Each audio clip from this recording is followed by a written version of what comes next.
In the last podcast, we have seen how Hindu kings were the ancestors of the Sumerians, in the sense that the Mitanni Empire was the ancestors of Sumerians. There we find Hindu kings' names, including Dasaratha. And this Mitanni Empire was located in the present geographical area consisting of Turkey, Lebanon, Syria, and Iraq, and sometimes it extended as the empire expanded it parts of Italy as well. Now we find the name of Dasaratha called as Tushrata, and he was a Mitanni king. The Mitannis had in their northwestern frontiers another kingdom called Hittites, and they can be traced to Tamils of India.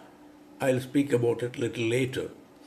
Now, these Hittites and the Mitannis had a porous border and they were engaged in frequent battles. Under such conditions, in one instance, Dasaratha, called as Tushrata, was in problem.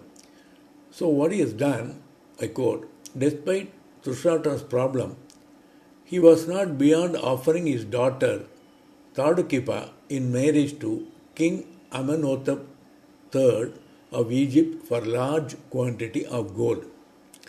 This is mentioned in the cuneiform tablet, and it contained the letter from Tushrata to Amenhotep, and in which he asked for gold in very great quantity as bride price, supporting his request with the comment, gold is as dust in the land of my brother. The beleaguered Dasaratha was then murdered by his son in a palace coup. Tushrata's other son, Prince Sattivasa, fled Mitanni and was eventually given sanctuary by the Hittite king Suppiliuma, with whom he concluded a treaty, that is, in year 1380 BC, which we know as the Suppiliuma-Sattivasa Treaty. This was discovered in 1907 in Hattusa, near present-day Boğazkale, in the north-central Turkey. In the treaty, the Hittite king Suppiliuma agreed to assist Sattivasa gain the Mitanni throne and invaded Mitanni. The Hittites captured the Mitanni capital of Vasukanni after a second attempt and installed Sattivasa as a vassal king. The Suppiliuma-Sattivasa treaty is a source of considerable information about the Mitanni. In addition, it gives us some information about the religious practices of the Mitanni, for it invokes in the treaty the Indo-Iranian pantheon of Asuras and Devas, namely Mitras, Varuna, Indra, and Nasatyana. Nasatyanas are Nasatyas and Ashwins. And we do find a lot of other references also. The Mitanni name for chariot warriors was Mariana or Marjanina, a form of Indo-Aryan term Maria, meaning young man. The meaning is used in the Rigveda in the same sense. The Mitannis were famed charioteers. They are reported to have spearheaded the development of the light war chariot with wheels that used spokes rather than solid wood wheels like those used by Sumerians. I'll also speak about the first chariot was made in Bharatavarsa. I'll come to that later.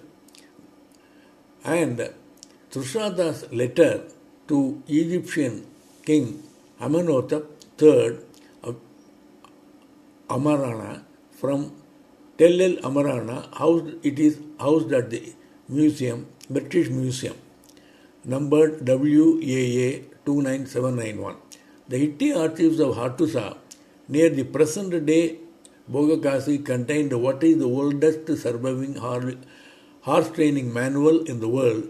The elaborate work was written in 1345 BC, and it has a lot of words which are of Sanskrit origin. To quote a few, Asusani is a form of Sanskrit Aswasani, meaning horse trainer. Aika Vartana, meaning one turn. Sanskrit meaning Vardhanam. Tera Vardhana, meaning three turns. Vedic Sanskrit Trivardhanam.